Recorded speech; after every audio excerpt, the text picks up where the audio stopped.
మీరు కూడా మాలానేనండి హాస్టల్కి ఫ్రూట్స్ అని స్నాక్స్ అని అవని ఇవని తెచ్చుకుంటాం కానీ తినడం మర్చిపోతాము ఉన్న టెన్షన్స్లో. మేము కూడా అలానే చాలా ఫ్రూట్స్ తీసుకొని వచ్చాం కానీ ఈ టెన్షన్స్కి తినడం అయితే మర్చిపోయామండి.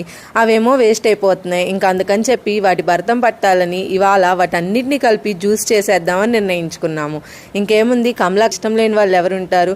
ఇంకా అలాగా వాటిని కోసి ఇంకా వాటిని పిండుతున్నామన్నమాట. ఒక సైడ్ పిండుతుంటే ఇంకొక సైడ్ తినేస్తున్నారనమాట. అంటే దానిలో లోపల పిప్పు ఉంటుంది కదా, అది వేస్ట్ చేయడం ఎందుకు అని చెప్పేసి. చూడండి, మేము ఇలాంటి కోతి చేష్టలు బాగా చేస్తామన్నమాట. మీరు కూడా ఇలానే చేస్తారా మీ హాస్టల్లో? చూడండి, వాటర్ బాటిల్స్ అన్నీ రెడీగా పెట్టుకున్నాం. చూడండి, నీట్గా అయిపోయిందంట, చూపిస్తున్నారు. మేమైతే చాలా ఎంజాయ్ చేస్తామండి ఇలా ఏదైనా ఫుడ్ ఐటమ్ చేసుకునేటప్పుడు.